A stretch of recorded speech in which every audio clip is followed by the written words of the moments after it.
Bonsoir à toutes et à tous, mesdames et messieurs. C'est avec un réel plaisir que nous vous retrouvons sur cette rubrique L'invité du soir. Et comme tous les vendredis, vous savez avec qui nous avons rendez-vous. Il s'agit bel et bien de monsieur Irénée Agossa. Bonsoir, monsieur Irénée Agossa. Bonsoir, monsieur Thierry. Merci d'être là, Irénée Agossa. Je rappelle que vous êtes manager calinicien, vous êtes acteur politique, membre du bureau politique de l'UP Le Renouveau. C'est avec vous que nous allons parler aujourd'hui des ministres conseillers qui sont enfin nommés. La liste est sortie, ils sont 12. Mais, monsieur Agossa, l'accouchement a été très difficile. Non, non, pas si difficile parce que tout a été programmé par rapport à la vision du chef de l'État. Parce que le rôle de ces ministres, c'est clair. Et c'est dans un objectif qu'on a pensé à avoir des ministres et conseillers, ce qui ne s'est jamais passé. Très bien, mais beaucoup. Donc, ce qui est clair, c'est dans la logique de la réforme du système partisan. Très bien. C'est dans une logique et c'est clair qu'après le vote du budget, après avoir consulté les populations et après avoir pris en compte les besoins des populations à travers le budget, après avoir voté ce budget, il faut l'exécuter. Ceux qui, en fait, ont porté le projet du budget, c'est les partis politiques qui ont porté ce projet au niveau des populations. C'est ces partis politiques qui sont responsables au niveau de ces populations. Donc, dès que le budget a été voté maintenant, on veut l'exécuter, il est normal que ces partis aient des représentants au niveau de l'exécution. Donc, de l'exécution, c'est-à-dire au niveau de l'équipe exécutive. Donc, ça, c'est normal. Donc, pour pouvoir créer ce que nous appelons la passerelle entre l'exécution du budget qui est en train de satisfaire déjà le besoin des populations et les députés et ensuite les populations.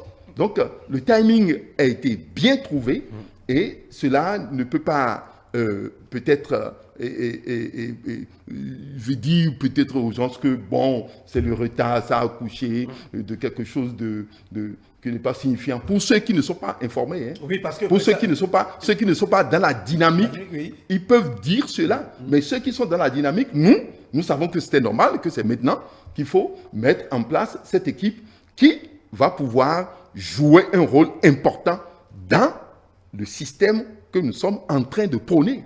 Très bien. Mais en attendant de nous parler de leur rôle, pour rappel aux téléspectateurs, parce qu'il y en a qui ne comprennent pas encore quel serait le rôle de ces conseillers ministres, mais dites-nous, cette liste a également fait des mécontents. Beaucoup auraient souhaité être sur la liste, mais malheureusement, le président Patrice Talon aurait fait des mécontents. Ce n'est pas seulement le président Patrice Talon. Ici, le président Patrice Talon a composé son gouvernement. Et c'est ce gouvernement qui fonctionnait depuis. Ici, le président Patrice Talon a laissé la main aux partis politiques soutenant l'action du gouvernement. Donc, c'est au niveau des partis politiques que le choix a été fait. Donc, ce sont les partis politiques qui ont désigné. Donc, qu'on n'aille pas dire que le président a créé des mécontents, pas du tout. Et il n'y en aura pas. Parce que le débat a été mené. On le dit ainsi parce que certains auraient souhaité avoir leur nom sur la liste. Non, mais ça, c'est et qui ont soutenu, s'ils étaient les premiers combattants. C'est ceux qui ne sont pas dans la réalité des partis politiques. Ils sont dans le parti politique. Ils sont inscrits dans les partis politiques. Au sein des partis politiques, il y a la discipline, il y a la loyauté, il y a la fidélité. C'est ça ce qui se passe au sein des partis politiques. Donc moi, je ne peux pas dire que je veux mon nom, je ne l'ai pas eu et que je suis mécontent. Ça veut dire quoi? Je ne suis pas membre alors du parti. Donc je ne suis pas un bon militant. Heureux de voir son nom conseiller ministre. Je ne suis pas un militant du parti. Alors, un militant du parti, dès que le débat a été effectué et que vous n'êtes pas choisi, vous soutenez le choix du parti. Parce que c'est celui qui incarne au mieux la vision du parti pour aller exercer à ce poste, c'est lui qu'on a choisi. C'est lui que les instances ont choisi. Et ça, c'est clair. Donc, le président Talon n'a créé aucun mécontent. Donc, c'est au niveau des partis politiques. Et je ne crois pas, en tout cas au niveau de l'UP Le Renouveau, il n'y a pas de mécontent. Et je pense que ça serait la même chose au niveau du BR et au niveau de Moël et de RN. Parce que c'est cohérent, c'est vous qui désignez et vous présentez au chef de l'État. Il se peut que le chef de l'État en voyant telle personne, peut vous dire, choisissez-moi une autre personne. C'est possible, ça c'est possible. Mais ce n'est pas le chef d'État qui impose le choix au sein des partis politiques. Très bien. Et aussi, c'est le parti politique qui choisit et qui joue son rôle dans le cadre du suivi, de l'exécution du budget. Donc, c'est clair parce que si ce n'est pas ça, alors comment les membres du parti politique pourront avoir accès à l'exécution du budget? Ne peut pas. Et comment les populations pourront être informées de l'exécution du budget? Parce que le gouvernement qui était là n'était pas issu d'un parti politique. Le gouvernement n'était pas issu d'un parti politique. Parce que le président de la République n'était pas issu du système que nous sommes en train de mettre en place maintenant. Le président de la République n'était pas issu de ça. Et ce qui nous fait plaisir et ce qui fait qu'on soutient le chef de l'État, c'est que lui, il a pris la responsabilité de finir avec le système qu'il a amené. Et c'est ça qui lui crée tous les problèmes partout, que ce soit au sein de son propre camp et que ce soit aussi en dehors de son camp. Donc, il est obligé d'avoir les soutiens qu'il faut. Et aujourd'hui, le soutien qu'il lui faut, c'est non seulement nous, mais le soutien populaire. Et pour avoir ce soutien populaire, il faut que le budget soit à l'image des besoins, de la satisfaction des besoins des populations. Ce que nous avons fait. Alors, mais pour que ces populations soient informées de ce qui se passe là-bas, comment ça se passe, et qu'on a tenu compte effectivement d'elles dans l'exécution du budget, il faut des ministres issus des partis politiques qui sont venus présenter le projet et qui sont venus vérifier l'exécution des tâches en temps et qui ont pris note des insuffisances et qui ont pris note de ce dont les populations ont besoin. Donc, c'est clair que les partis proposent des gens. Et ils proposent, et c'est bien. Je vais vous donner un exemple. Oui, chez moi, dans la 24e circonscription, oui. Si je prends le cas du ministre actuel, Yahweh Déhou. Donc, Yahweh Déhou, il est là aujourd'hui. Donc, si nous avons besoin de discuter avec un ministre dans le gouvernement, mais nous appelons Yahweh Déhou dans la 24e. Et les problèmes qui se sont posés et ce que nous avons recensé entre-temps comme problème, nous discutons avec lui, puisque sa mission là-bas, c'est de suivre l'exécution du budget par rapport aux besoins des populations, et surtout des populations qui ont voté pour les forces issues de la mouvance présidentielle. Et au-delà de ça, pour pouvoir intéresser les autres, pour que nous soyons encore plus nombreux, de toutes les populations, de tout le peuple, en ce qui concerne l'exécution du budget. Donc, c'est clair. Donc, les trucs sont ordonnés maintenant. C'est ordonné et c'est bien organisé de manière à ce que les populations soient prises en compte. L'objectif ici, c'est la satisfaction des besoins des populations. Il faut absolument que les populations soient satisfaites. Et vous devez être surpris pour dire, mais comment on peut être dans cette logique et que d'autres soient contre? Voilà. Mais en attendant d'aller plus loin, M. Renaud Agossa, il y a des Béninois qui s'interrogent encore et encore sur le rôle de ces ministres conseillers, puisque dans vos explications tout à l'heure, vous liez leur position au vote du budget, etc. Mais quel serait réellement leur rôle? Est-ce que ce n'est pas une stratégie pour préparer les élections? Est-ce qu'il n'y aurait pas conflit d'attribution? Autant de questions que les Béninois se posent. D'abord, partons de leur rôle réel. Quel serait leur rôle est clair. D'ailleurs, le chef de l'État l'a expliqué une fois avant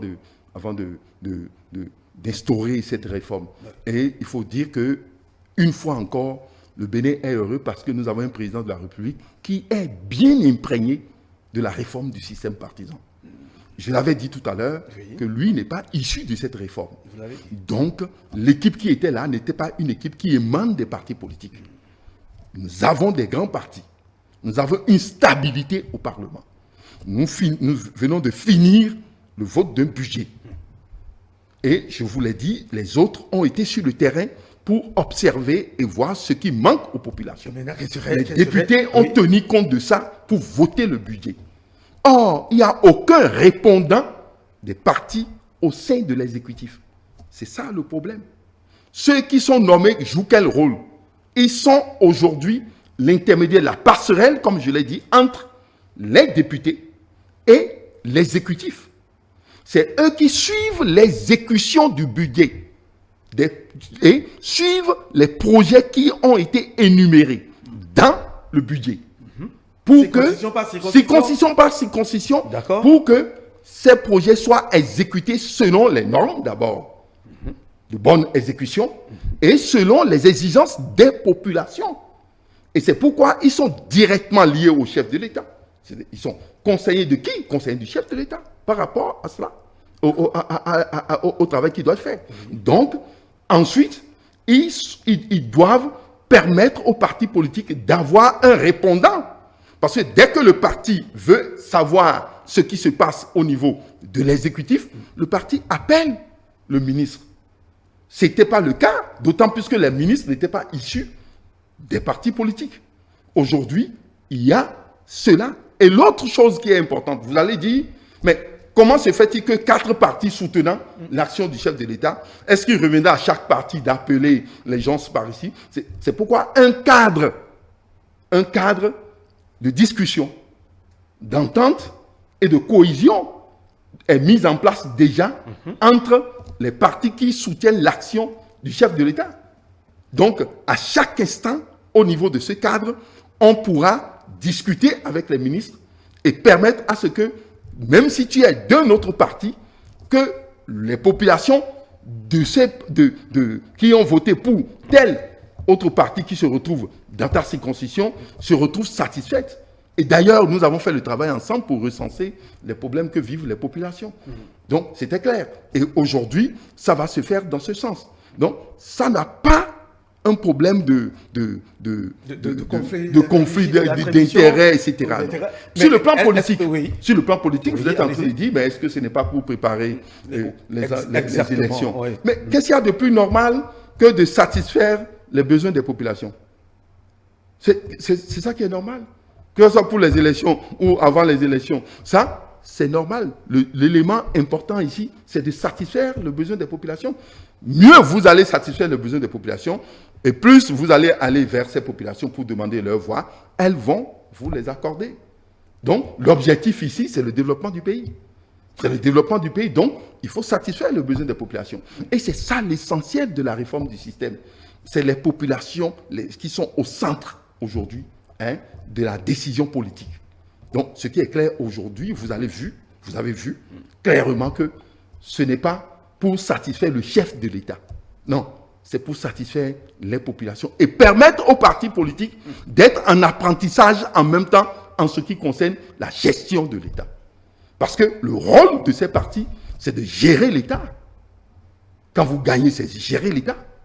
Donc, en l'absence des grandes écoles, des partis politiques où de ces écoles seront issus les cadres des partis pour gérer, le président a mis en place un système nouveau pour permettre à ce que nous soyons à l'apprentissage. Et c'est ça l'innovation au Bénin. Nous venons d'innover, dire que des cadres politiques issus des partis politiques sont là et qui peuvent suivre l'exécution du budget et permettre aux partis d'être informés et permettre aux populations d'être informées à temps au moment où il y a des cas techniques qui s'occupent des aspects techniques et qui sont tous en conseil des ministres. Ça, c'est une innovation. Nous allons pouvoir voir comment nous allons traiter ça après 2026, quand il y aura un président issu d'un parti politique et comment il va constituer son équipe et comment nous allons pouvoir poursuivre les œuvres de développement d'aujourd'hui et permettre à ce que le pays soit dans un élan de croissance comme nous sommes en train de le projeter. Donc, c'est vraiment innovant. Et notre pays, je l'ai dit, c'est un pays d'exception. Le Bénin encore vient de prouver son caractère d'un peuple d'exception, un peuple exceptionnel. Donc, nulle part, vous n'allez voir ça. Donc, nous sommes un pays d'exception. Et tous ceux qui vont contre cette identité de notre peuple sont dans le décor. Sont dans le décor. C'est pourquoi je dis toujours aux hommes politiques de l'opposition, vous refusez quoi dans cette réforme? Vous refusez quoi dans cette réforme? C'est parce que c'est issu du président Talon? Ou bien c'est quoi? Parce que tout ce qui est dans cette réforme, bien conçue, nous conduit vers une stabilité. totale, économique, sociale, politique, et qui oriente le peuple vers le développement. Oui, mais vous parlez de stabilité, vous parlez d'innovation avec les ministres conseillers, mais quelle serait la pérennité de tout ceci? Cette stabilité, pensez-vous après 2026, que cette stabilité va toujours rester et que les ministres conseillers, tout ça sera toujours en poste? Oui. Vous allez comprendre que tout est lié. Et j'étais ici la fois dernière pour vous dire que le code actuel nous impose certaines choses, nous impose certains critères et nous exige des choses. Oui. Mais c'est ça, c'est pour qu'il y ait continuité, quel que soit celui qui va gagner. Quel que soit celui qui va gagner. Quand on demande qu'il y ait de grands partis, et qu'il n'y ait pas des partis régionaux, des partis ethnisés, en exigeant les 20% par circonscription. Mais c'est pour avoir cette stabilité politique. Et tout part de là. Et dès que nous lançons aujourd'hui le projet comme ça se fait là, et que nous avons cette stabilité politique, plus rien ne peut nous empêcher d'évoluer. Quel que soit celui qui va venir, quelle que soit la tendance qui viendra, tout dépend de la stabilité politique. Or, le code nous oblige à être dans une stabilité politique. Déjà, ça a commencé. Aujourd'hui, au Parlement, c'est clair. Donc, nous allons renforcer cette stabilité à travers les élections prochaines. Et vous allez voir, il y aura une continuité nette. Vous ne pouvez plus quitter le cadre. C'est terminé. Les hommes providentiels qui viennent et qui s'imposent, etc., c'est terminé. C'est pourquoi nous disons aux autres qui vont contre les objectifs que nous nous sommes fixés à travers la réforme du système partisan, nous leur disons de revenir très tôt. Ils ne peuvent rien faire que d'aller dans ce sens, d'aller dans le sens des réformes d'aujourd'hui. Ils ne peuvent pas. On ne peut pas continuer avec l'offre politique qu'on faisait. L'offre politique doit changer. Et si l'offre politique doit changer et répondre plus aux aspirations du peuple et conduire les gens à respecter les institutions de la République, à être dans la dynamique du patriotisme, alors il faut une stabilité politique. Et c'est ça que nous sommes en train de faire. Et c'est ça qui conduit le chef de l'État à mettre en place un gouvernement qui soit un gouvernement d'hommes, de techniciens, un gouvernement où il n'y a que des gens qui sont politiques, issus des partis politiques. Et ça, c'est clair. C'est évident que ça marchera. Nous allons pouvoir faire le point en 2026 pour voir ce que ça a donné et tirer les leçons et faire en sorte que ça marche. Et que ça continue. N'est-ce pas là une équipe de pré-campagne qu'on est en train de mettre en place? Laissez la campagne. La campagne, c'est des questions si nous sommes focalisés sur la campagne, oui, nous sommes focalisés sur la campagne, on ne fera pas certainement des choses cohérentes et on ne fera pas des choses qui pourront nous conduire vers l'avenir. On serait dans une situation conjoncturelle. Non, la campagne est là, la campagne viendra. C'était prévu. On savait que la campagne va intervenir déjà en 2026 et nous savons les dates des élections. Donc, cela est déjà fixé. Mais la continuité dans l'action gouvernementale est là. Les problèmes des populations n'attendent pas les campagnes. La résolution des problèmes n'attend pas les campagnes. C'est ça. Il faut absolument être dans la dynamique de la résolution des problèmes. Et celui qui est mieux placé pour résoudre les problèmes des populations, il serait élu. C'est ça le système. C'est ça le système. D'accord. Donc, la période de campagne viendra et nous allons exposer chacun de nous les méthodes et les stratégies que nous avons mises en place pour pouvoir satisfaire les populations. Et j'avoue que nous allons montrer l'utilité du système actuel et comment ça satisfait les populations. Et c'est dans une dynamique permanente. Les ministres seront sur le terrain avec les députés. Il ne s'agit plus de chercher un temps et de dire que les ministres seront sur le terrain. Et non, ceux-là seront en permanence, puisque c'est leur rôle. Mais quel serait alors le rôle des députés qui sont élus dans des circonscriptions? Les députés qui sont élus dans les circonscriptions sont chargés, bien sûr, de faire voter les lois au Parlement. Oui, mais est-ce sur le Donc, terrain? de faire voter les lois au Parlement. Oui. Je parle du terrain dans leur localité. Ce qui se passe au niveau des populations, des problèmes qui se posent, sécurité et autres, et de faire voter ces lois au Parlement. Mais le député ne s'occupe pas de l'exécution.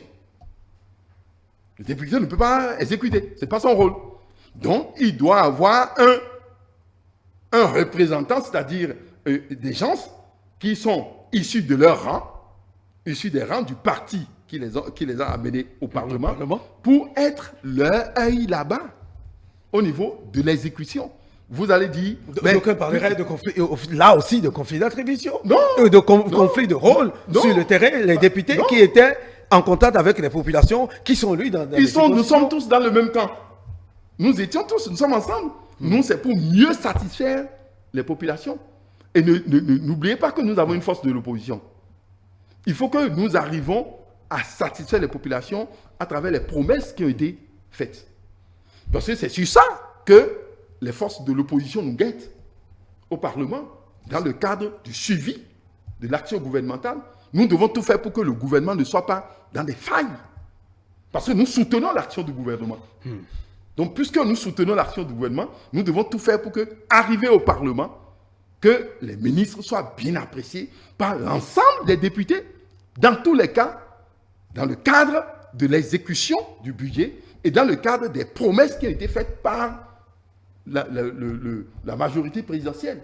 Et c'est ça l'important, puisque nous irons tous devant encore ces populations pour demander leur voix par rapport à la résolution de leurs problèmes. Donc, il faut que nous soyons présents partout. C'est ainsi que l'opposition aussi serait présente et pouvoir vérifier si effectivement les ressources ont été disponibles, est-ce que les recettes ont été faites, est-ce que les dépenses ont été faites dans le cadre des normes.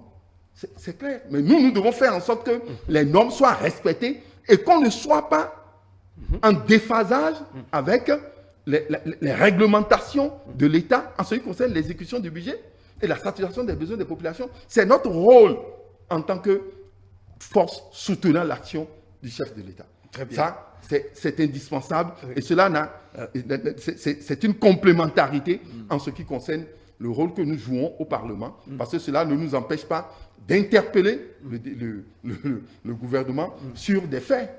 Ça n'empêche pas, c'est le rôle du député. Et donc, ces ministres conseillers auront à faire des fiches directement au chef de l'État.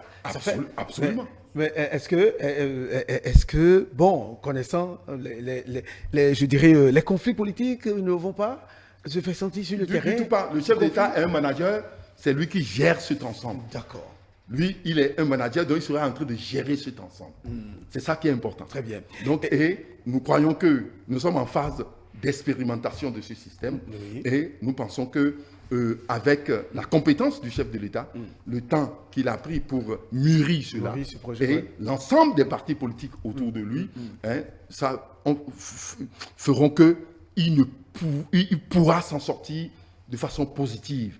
Très bien. Façon positive. D'autant plus que le chef d'État n'est plus candidat à quoi que ce soit en 2026. Très bien. Monsieur René Agossa, une dernière question, mais dites-nous, quel conseil vous regardez droit, les téléspectateurs, et là, nous avons moins de 2 minutes pour clôturer. Quel conseil avez-vous à donner aux ministres conseillers? Parce que vous aussi, vous êtes à même de l'être. Oui, les ministres conseillers que nous connaissons tous, d'abord, je les ai déjà félicités à travers ma page. Donc, directement, je les félicite. Je les félicite parce que c'est un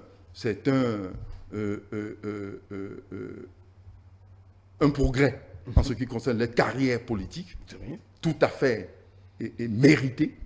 Donc, et nous pensons qu'ils vont jouer le rôle qui est le leur là-bas et permettre à ce que nos populations soient entièrement satisfaites. Non seulement ça, et qu'ils puissent accompagner le chef de l'État dans ses efforts. Et que nous ayons enfin un pays qui soit dans les normes et qui soit géré à travers les normes démocratiques, les normes de stabilité et les normes de cohérence et de paix. De paix. Et je sais qu'il n'y aura pas de paix sans la satisfaction des populations. Il n'y a pas d'unité sans la satisfaction des besoins des populations. L'essentiel, c'est qu'on arrive à satisfaire les besoins des populations. Et l'objectif ici est là. Et ils sont désignés pour ça. Et nous allons les soutenir dans leur mission. Nous qui sommes dans les partis, nous allons les soutenir dans leur mission. On ne se fera pas du tout prier. Merci à vous, M. Irénée Agossa. Je rappelle que vous êtes manager calinicien, membre du bureau politique l'UP Le Renouveau. C'est avec vous que nous avons parlé des ministres conseillers qui sont nommés ce mercredi 11 décembre 2024 en Conseil des ministres. Merci, Irénée Agossa. On se retrouve vendredi prochain pour un autre numéro. Par la grâce de Dieu. Voilà, tout le plaisir et pour les téléspectateurs de vous savoir en leur compagnie. Merci de nous suivre sur l'ensemble de nos canaux digitaux, mesdames et messieurs. Le grand soir se poursuit.